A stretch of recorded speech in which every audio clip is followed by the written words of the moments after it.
আল্লাহ পাক রব্বুল আলামিন পবিত্র কোরআনুল কারীমের ভিতরে বলেন,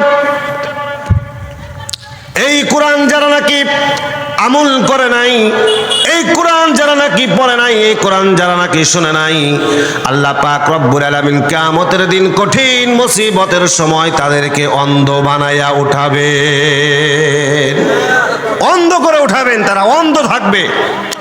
আমার কথা না, আল্লাহ তাআলা সূরা তাহার ভিতরে বর্ণনা করেন, ওয়ামান আ'রাদা আন যিকরি ফাইন্না লাহু মাঈশাতান দানকা ওয়া নাহশুরুহু ইয়াওমাল কিয়ামাতি আ'মা ক্বালা রাব্বি লিমা হাশারতানি আ'মা ওয়া ক্বাদ কুনতা বাসীরা قال كذلك أتتك آياتنا فنسيتها وكذلك اليوم تنسى আল্লাহ পাক রব্বুল আলামিন বলেন, ওমান আ'রাদা আন যিকরি, যারা আমার জিকির থেকে মুখ ফিরিয়ে নিয়েছেন, যারা আমার কোরআন থেকে যারা নাকি মুখ ফিরিয়ে নিল, আল্লাহ পাক রব্বুল আলামিন বলেন, নিশ্চয়ই দঙ্কা তার জীবন, তার আয় রোজগার সবকিছু আমি সংকুচিত করে দেব, কোনো বরকত থাকবে না।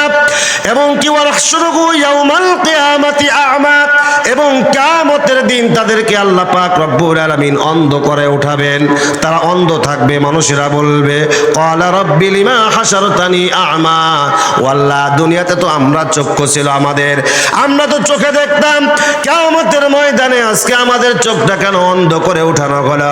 আল্লাহ পাক রব্বুল আলামিন সেই দিন বলবেন, ক্বালা কাযালিকা আতাতকা আয়াতুনা, বান্দা কোরআন দিয়েছিলাম, কোরআন দেখো নাই, কোরআন পড়ো নাই, কোরআন শোনো নাই, তোমরা যেমন চোখ থাকার পরেও কোরআন দেখো নাই, কোরআন অনুযায়ী সমাজ রাষ্ট্র পরিচালনা করো নাই, আজকে আমিও আল্লাহ পাক রব্বুল আলামিন তোমাদেরকেও দেখবো না, চক্ষু বানায়া উঠাইলাম, ঠিক কিনা? চক্ষু দিয়া যাবতীয় সব দেখেন, কিন্তু কোরআন চোখে পড়ে না। হ্যাঁ, এই জন্য আল্লাহ তাআলা বলবেন, যেমন কোরআন চোখে দেখো নাই, এই জন্য আজকে কিয়ামতের ময়দানে তোমার চোখের দরকার নাই, আজকে চোখ ছাড়া অন্ধ করে তোমাকে ওঠানো হবে। ভাইরা আমার, বন্ধুরা আমার, আল্লাহ পাক রব্বুল আলামিন এই কিতাবকে মানার কথা বললেন। সূরা নামের 155 নম্বর আয়াতের ভিতরে আল্লাহ রাব্বুল আলামিন তিনি বললেন, ওয়া হাযা কিতাবুন আনজালনাহু মুবারাকুন ফাত্তাবিউহু ওয়াত্তাকুহু লাআল্লাকুম তুরহামুন। আল্লাহ পাক রব্বুল আলামিন বলেন, ওয়া হাযা কিতাব, এই কিতাবটি তোমাদের উপরে অবতীর্ণ করলাম। আনজালনাহু মুবারাকুন, অতি পবিত্র, অতি বরকতপূর্ণ একটা কিতাব নাজিল করলাম। আল্লাহ পাক রব্বুল আলামিন বললেন, ফাত্তাবিউ, এই কিতাবের প্রতি তোমরা মান্য করো, শ্রদ্ধা করো, এই কিতাব অনুযায়ী তোমরা তোমাদের জীবন যাপনগুলো পরিচালনা করো। যদি এমনটা করতে পারো, আল্লাহ পাক রব্বুল আলামিন বললেন, লাআল্লাকুম তুরহামুন, তাহলে আল্লাহ পাক রব্বুল আলামিন বললেন, তোমাদের উপরে আমি আল্লাহ রহমত বর্ষণ করবো। জোরে কোন সুবহানাল্লাহ। তাহলে এই কোরআনকে যদি আমরা মানি, তাহলে পরে আল্লাহ পাক রব্বুল আলামিন আমাদের উপরে রহমত বর্ষণ করবেন, দয়া করবেন। আমার দিকে একটু লক্ষ্য করে তাকায় থাকেন, কি বলি, কেমন রহমত আর কেমন বরকত আল্লাহ দিবেন। কোরআনকে যদি প্রশ্ন করি, কোরআন আল্লাহ যে ওয়াদা করলেন আমাদেরকে রহমত দিবেন, বরকত দিবেন, তাহলে কেমন রহমত দিবেন?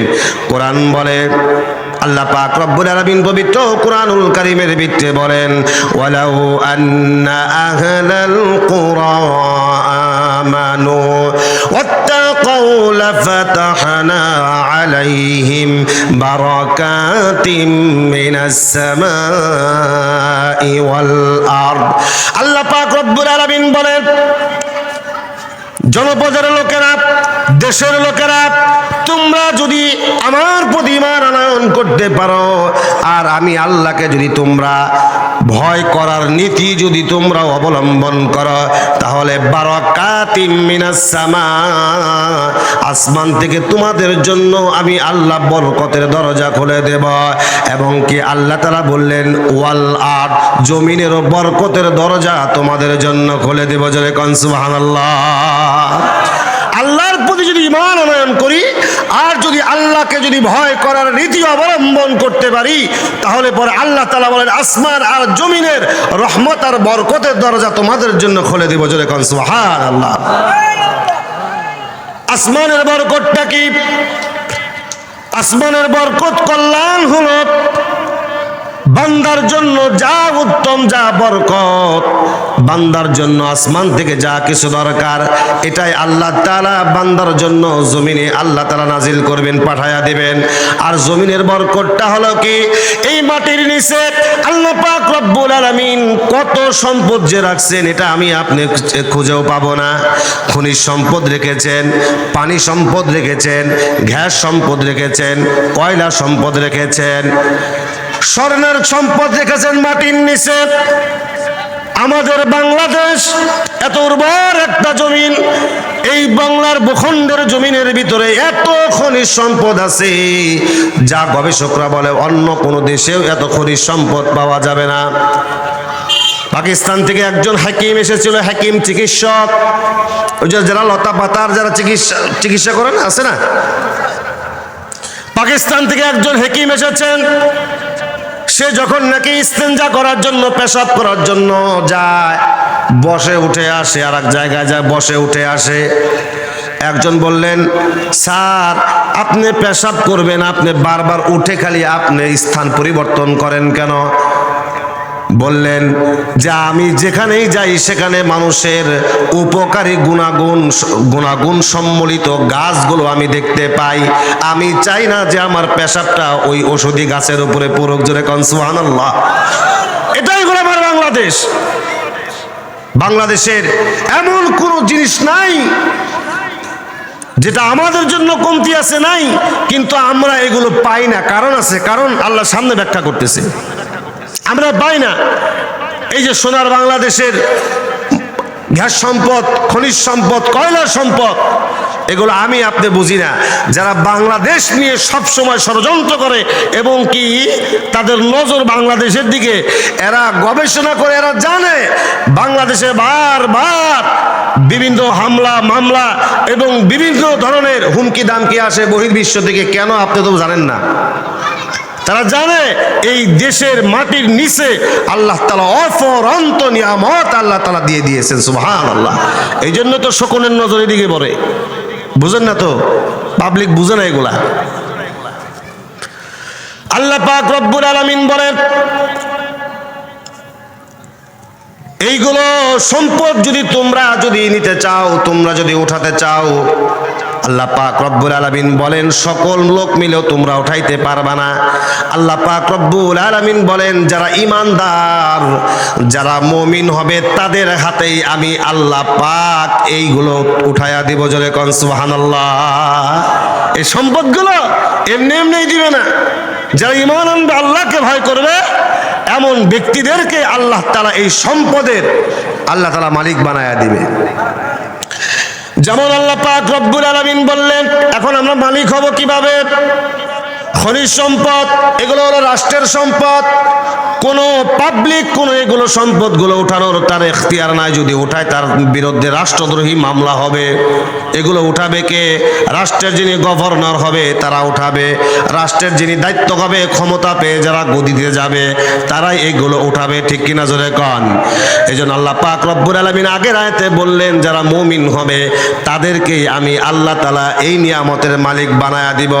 আল্লাহ পাক রব্বুল আলামিন পবিত্র সূরা নূরের 55 নম্বর আয়াতের ভিতরে আল্লাহ পাক রব্বুল আলামিন বলেন, ওয়া'আদাল্লাহুল্লাযীনা আমানু মিনকুম ওয়া আমিলুস সালিহাত লা ইস্তাখলিফান্নাহুম ফিল আরদি কামাস্তাখলাফাল্লাযীনা মিন ক্বাবলিহিম।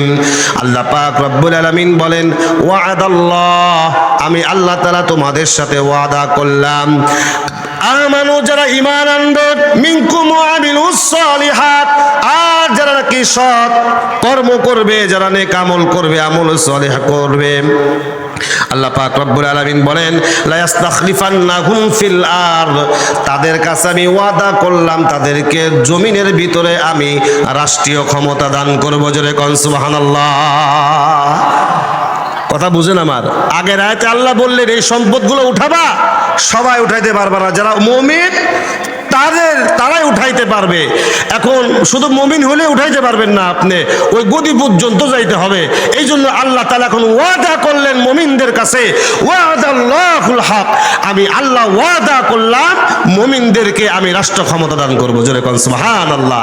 এখন মুমিনেরা যদি রাষ্ট্র ক্ষমতায় যদি যায়, এখন এই সম্পদ উঠাইতে পারবে কি পারবে না? কথা বলে না, পারবে কি পারবে না? পারবে। ভাইরা আমার, বন্ধুরা আমার, আল্লাহ তাআলা আয়াতে বললেন ওয়ালা ইউমাক্কিনান্না লাকুম দীনাকুমুল্লাযী ইরতাদা লাকুম। আল্লাহ পাক রব্বুল আলামিন বললেন আর তোমাদেরকে যা দিন দিয়েছি এটা তোমাদের জন্য মনোনীত করেছি। তোমাদেরকে যা দিন দিলাম, ইসলাম দিলাম, ধর্ম দিলাম, এটা তোমাদের জন্যই মনোনীত করলাম। আর আল্লাহ পাক রব্বুল আলামিন বলেন কোনো ভয় নাই, তোমরা তোমাদের ধর্ম অনুযায়ী তোমরা কর্মগুলো করতে থাকো এবং মানুষদেরকে তোমরা নিরাপত্তা দিতে থাকো। আল্লাহ পাক রব্বুল আলামিন বললেন আর তোমরা আমার প্রতি ঈমান আনবা আর অংশীদার সাব্যস্ত করবা না। আর এই কথাগুলো যারা অস্বীকার করবে তারা যাবে দোজখে, ঠিক কিনা?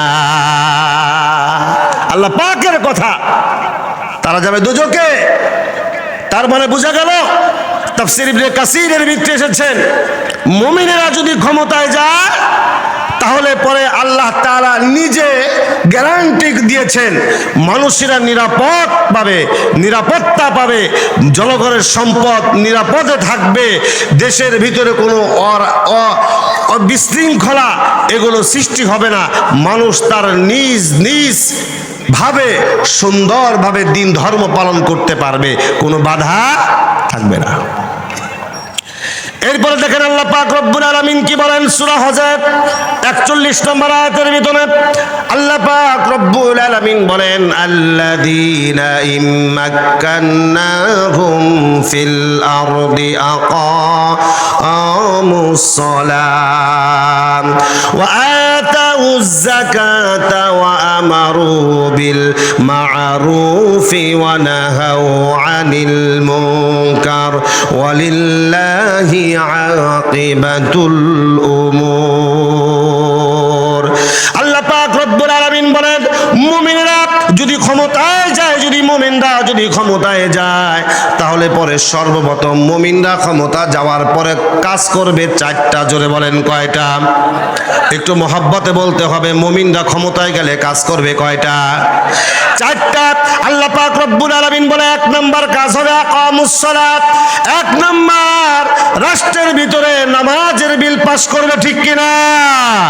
দুই নম্বরে আল্লাহ তাআলা বলেন আতাউয যাকাতা, দুই নম্বরে সংসদের ভিতরে যাকাতের বিল পাস করবে। আর তিন নম্বরে হলো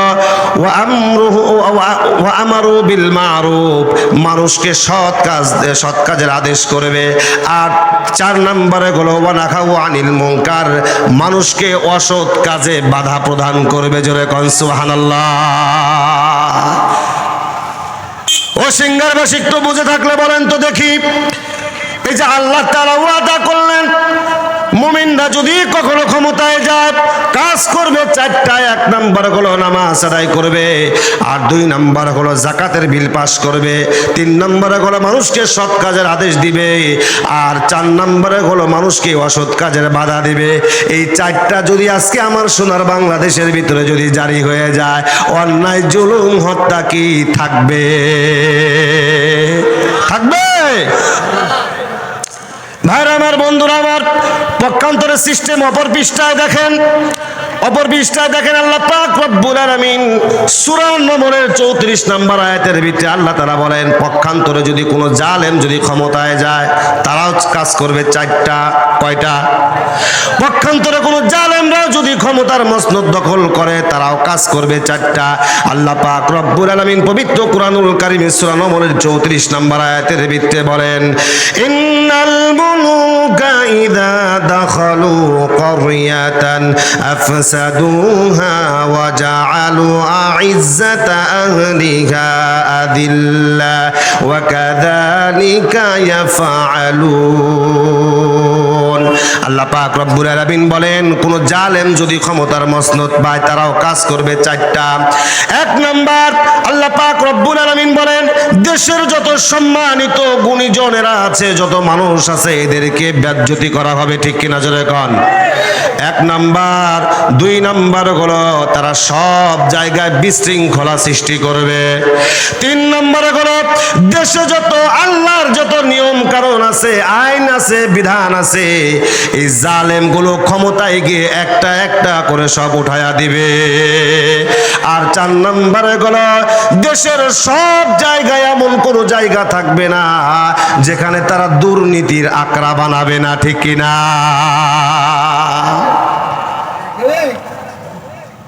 ব্যাখ্যায় বাস্তব ব্যাখ্যায় যাওয়ার সময় নাই, স্লিপ চলে আসছে, বাস্তব ব্যাখ্যায় যাওয়ার সময় নাই। এই জন্য আপনাদের বিবেকে কি বলে? আপনি যদি মানুষ বাচ্চে বিবেচিত হন, আপনার বিবেক কি বলবে? আপনি কি মুমিনের পক্ষে না জালেমের পক্ষে? কথা বলেন না ভাইরা আমার, বন্ধুরা আমার, আল্লাহ পাক রব্বুল আলামিন বলেন কিছু কিছু মুসলমান আছে তারা নামধারী মুনাফিক, আছে না নাই? এই কথা কি আমার বলতেছি না আমি দলিল প্রমাণ দিয়ে কথা বলতেছি? হ্যাঁ, আমার এখানে যা বিষয়বস্তু নোট করা আছে একটা কথাও আপনি বাইরে পাবেন না। আপনি আসেন, আলিম ওলামা আছে, দেখেন প্রত্যেকটা কথা আমার বিষয়বস্তু এখানে নির্ধারণ করা আছে। ভাইরা আমার, বন্ধুরা আমার, আল্লাহ পাক রব্বুল আলামিন বলেন দেশের ভিতরে মুসলমানের ভিতরে এমন কিছু মুনাফিক আছে, তারা নামাজও পড়ে, রোজাও করে, হজও করে, দাড়ি টুপি জুব্বা পাগড়ি সবই লাগায়। যখন নাকি আল্লাহর দিন প্রতিষ্ঠা দেশে হোক এই কথা বলা হয় তখন তার খুব খারাপ লাগে। আছে না নাই? খুব খারাপ লাগে। অথচ নিজেকে মুসলমান দাবি করে। আল্লাহ পাক বলেন হে রাসূল এরা মুনাফিক, এরা মুনাফিক। আল্লাহ তাআলা বলেন, আল্লাহ পাক রব্বুল আলামিন বলেন ইয ইয়াকুলুল মুনাফিকুনা ওয়াল্লাযীনা ফী কুলুবিহিম মারাদুন গাররা হাউলাই দীনিহিম ওয়া মান ইয়াতাওয়াক্কাল আলাল্লাহি ফাইন্নাল্লাহা আজিজুন হাকীম। আল্লাহ পাক রব্বুল আলামিন ডাক দিয়ে বলেন ও নবী, যারা মুনাফিক, যাদের অন্তরের ভিতরে রোগ আছে, এদের সামনে যখন নাকি বলবেন চলো যাই আমরা কোরআন অনুযায়ী আমরা আমাদের সমাজগুলো গঠন করি, আমাদের ইউনিয়নগুলো গঠন করি, এই কোরআন দিয়ে আমরা রাষ্ট্র গঠন করি, এই কোরআন দিয়ে আমার পরিবারগুলো গঠন করি, তখন দেখবেন এক শ্রেণীর মুনাফিক আছে আপনার চেহারার দিকে না তাকিয়ে তারা আলাদা হয়ে চলে যাবে। ঠিক কিনা? এ রাসূল আপনি দেখতে পাবেন আলাদা হয়ে মুখ কালো করে তারা সাইড হয়ে যাবে। ভাইরা আমার, বন্ধুরা আমার, আল্লাহ পাক রব্বুল আলামিন বললেন এই পৃথিবীতে মুনাফিকরা চায় না যে রাষ্ট্র ক্ষমতায় ইসলাম আসুক। ঠিক কিনা জোরে বলেন? কেন চায় না? কারণ রাষ্ট্র ক্ষমতায় যদি একবার ইসলাম আসে তাহলে বড় বড় বোতল খাওয়া যাবে না, চুরি করা যাবে না, জিনা করা যাবে না। ঠিক কিনা? প্রকাশ্য দিবালোকে ঢাকার মতো জায়গায় আমার কলিজার টুকরা যুবক হাদিকেও হত্যা করা যাবে না। ইসলাম যদি ক্ষমতায় আসে তাহলে পরে এই বাটপার গুলাকে, এই সন্ত্রাসী গুলোকে যেভাবে মানুষকে অকাতরে গুলি করে হত্যা করেছে, ইসলামের বিধান হলো তাকেও তোমরা গুলি করে তাকে দুনিয়া থেকে বিদায় করে দাও। ঠিক কিনা? অনেকে চুলকাটি কয়, হুজুর চুরি করলে যে হাত কাটে, কোরআনের বিধান। আরে চোর সৌদি আরবের দিকে তাকায় দেখো, সৌদি আরবের মানুষের কি হাত নাই? হ্যাঁ, তো তারা চলতেছে না।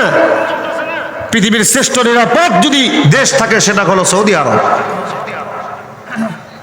হত্যা নাই, কারণ হত্যা যদিও থাকে তাহলে কিভাবে হত্যা করেছ সেভাবে তাকে হত্যা করো। কিসাসের আইন পাশ করা আছে। চুরি করেছে, সাব্যস্ত হয়েছে, হাত কেটে দাও। তাম পৃথিবীর মানুষ দেখবে দ্বিতীয় আর একজন চুরি করার সাহস পাবে? বলেন। তো একজনকে শাস্তি দিয়া যদি পুরা দেশের মানুষকে ভালো করা যায়, এই শাস্তি ভালো নাকি ওর দেখা দেখি আরো সব ওই চোর হইতেছে ওইটা ভালো? হ্যাঁ ভাইরা আমার, বন্ধুরা আমার, কথা বেশি দূর যাওয়ার সুযোগ নাই। খলিফাতুল মুসলিমিন হযরত ওমর রাদিয়াল্লাহু তাআলা আনহু, কথা আবার অনেক ছিল, সময় সংক্ষেপের কারণে বলা গেল না। কোরআনের আইন যদি দেশের ভিতরে থাকে, লোকটা যদি বেঈমানও হয় মরার সময় ঈমান নিয়ে মরতে পারবে। জোরে কোন সুবহানাল্লাহ। এই কথাটা বলেই আমি এখান থেকে বিদায় নেব। ও সিঙ্গারবাসীরা, খলিফাতুল মুসলিমিন হযরত ওমর রাদিয়াল্লাহু তাআলা আনহুর শাসন আমলে, তার শাসন আমলের ভিতরে তার ঘরের সামনে দেখা গেল একটা শিশুর 12 টুকরা লাশ পড়ে আছে। খলিফাতুল মুসলিমিন হযরত ওমর তিনি দেখা মাত্রই চিন্তায় পেরেশানিতেই তার খাওয়া দাওয়া সব কিছু বন্ধ হয়ে গেছে। কি আমার রাষ্ট্রের ভিতরে কোরআনের আইন জারি আছে, আর ছোট্ট একটা নিষ্পাপ মাসুম একটা বাচ্চার 12 খণ্ড লাশ আসলো কোথায় থেকে? খলিফাতুল মুসলিমিন হযরত ওমরের কোনো ঘুম নাই, তিনি খাওয়া দাওয়া নাই, তিনি পেরেশান হয়ে গেছে। গোয়েন্দা বাহিনী খোঁজ খবর নেওয়ার জন্য লাগাই দিয়েছে, কিন্তু কোনোভাবেই অপরাধীকে ধরা যায় না। খলিফাতুল মুসলিমিন হযরত ওমর তিনি পেরেশান হয়ে গেছে।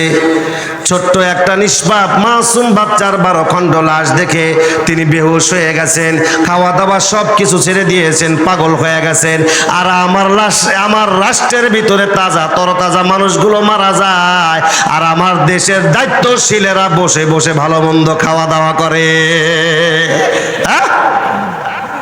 কেমন আল্লাহর ভয়! ছোট্ট মানুষ মারা গেছে, ঘুমে তার সব কিছু পরিত্যাগ হয়ে গেছে। গোয়েন্দা বাহিনীরা খোঁজ খবর নিতে পারে নাই। হঠাৎ করে 3 দিন পরে খলিফাতুল মুসলিমিন হযরত ওমরের কাছে একজন মেয়ে এসেছে। বললেন, খলিফাতুল মুসলিমিন হযরত ওমর, আপনি অনেক বড় পেরেশান, আল্লাহর রাস্তায় আমাকে মাফ করে দেন। আপনার ঘরের সামনে যে 12 টুকরা একটা শিশু বাচ্চার লাশ দেখেছেন, এই শিশুকে আমি হত্যা করেছি এবং এই শিশুকে 12 টুকরা আমি করেছি। খলিফাতুল মুসলিমিন হযরত ওমর ডাক দিয়ে বললেন, এই মহিলা তুমি কি বলো? কথা কি বুঝে শুনে বলো নাকি? খলিফাতুল মুসলিমিনকে ডাক দিয়ে বললেন, ওগো আমিরুল মুমিনিন, আমি বুঝেই শুনেই বলেছি, এই শিশুটা আমার গর্ভে থেকে জন্মগ্রহণ করেছে, আর গর্ভে থেকে আসার পরে আমি তাকে মেরে ফেলে দিয়েছি, 12 টুকরা করেছি। বিচার চাওয়ার জন্যই আপনার ঘরের সামনে রেখে গিয়েছি। খলিফাতুল মুসলিমিন, কোরআনের অনুযায়ী আমার যা বিচার হয় আপনি আমাকে বিচার করে দেন। খলিফাতুল মুসলিমিন হযরত ওমরকে ডাক দিয়ে বললেন, তবে আমার একটা কথা আছে, আমি কেন এই সন্তানটাকে আমি 12 টুকরা করলাম, হত্যা করলাম, তার কারণটা কি আপনি শুনবেন না? খলিফাতুল মুসলিমিন তিনি বললেন, হ্যাঁ অবশ্যই আমি শুনবো, বলো। বললেন, আমি একটা বনের ভিতরে আমি আমার বাবাকে নিয়ে বসবাস করি। আমি একজন সুশ্রী সুন্দর একটা নরমণি, আমি সব সময় আমি পর্দা করে থাকি, আমি ইসলামের শরিয়াত মেনে চলি, কেউ আমার কখনো পরপুরুষ আমার চেহারা দেখতে পারে নাই। একদিন 3 জন যুবক তারা বনে গিয়েছিল কাঠ কাটার জন্য, আর ওই অবস্থায় আমার চেহারা দেখে তারা পাগল হয়ে গিয়েছে, হিংস্র জানোয়ারের মতো আমার দেহের উপরে পড়েছে। এমন অবস্থায় আমি গর্ভবতী হয়েছি। ও হুজুর, ও আমিরুল মুমিনিন, আমি তো জানি অতুল্লিম বাদা যালিকা জানিম, যাদের পিতা মাতার পরিচয় হয় না এরা হলো ইসলামের দুশমন, ঠিক কিনা? এরা বড় হয়ে ইসলামের বিরোধিতা করে, আল্লাহ রসুলের বিরোধিতা করে। আর যেহেতু আমি একজন শরীয়ত পালনকারী নারী, আমার সিনার ভিতরে আল্লাহর কোরআন আছে। হুজুর, আমি চাই না আমার সন্তান পিতাবিহীন দুনিয়াতে এসে আল্লাহর কোরআনের বিরুদ্ধে আইন পাশ করবে। আমি চাই না আমার সন্তান আল্লাহকে গালি দিবে। আমি চাই না আমার নবী মুহাম্মদুর রাসূলুল্লাহকে আমার সন্তান গালি দিবে। এই জন্য যেহেতু তার বাবার পরিচয় নাই, এই জন্য আমি তাকে হত্যা করে 12 টুকরা করে বিচার চাওয়ার জন্য আমি আপনার দুয়ারে রেখে দিয়েছি। জোরে কোন আল্লাহু আকবার। ইতিমধ্যে ওই 3 জন যুবকও চলে এসেছে। আমিরুল মুমিনিনকে ডাক দিয়ে বলতেছেন, আমিরুল মুমিনিন, ও আমিরুল মুমিনিন, এই মহিলাকে শাস্তি দেওয়ার আগে আমাদেরকে শাস্তি দিতে হবে, আমাদের কিছু কথা আছে, বলো তোমাদের কি কথা? বললেন আমিরুল মুমিনিন, আমরা এই মেয়ের সাথে আমরা খারাপ আচরণ করেছি, তার চরিতার্থ নষ্ট করেছি, তার জন্য তার গর্ভের ভিতরে বাচ্চা এসেছে, এ কথা সত্য। যদি শাস্তি দিতে হয় তাহলে পরে এই মেয়েকে নয়, আমাদের তিনজনকে শাস্তি দিয়া দেন। জোরে কোন সুবহানাল্লাহ। আমিরুল মুমিনিন ডাক দিয়া বলতেছেন, ও আমিরুল মুমিনিন, ও আমিরুল মুমিনিন। আমিরুল মুমিনিন ডাক দিয়া বললেন, তাহলে যুবক তোমরা 3 দিন পলাইয়া ছিলা কেন? এবার সকলে মিলে বলেন যে আমিরুল মুমিনিন, জানের মায়া কার না আছে? আল্লাহু আকবার বলেন। আমাদের দ্বিতীয় মেহমান চলে এসেছে, লিল্লাহি তাকবীর।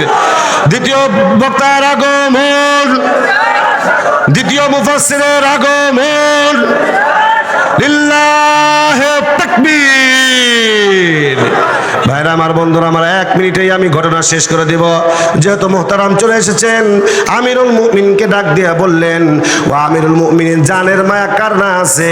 এই জন্য পলায়া ছিলাম, কিন্তু মৃত্যুবরণ করার আগে মাথার ভিতরে কোরআনের আয়াতগুলো আমার বাজতেছিল।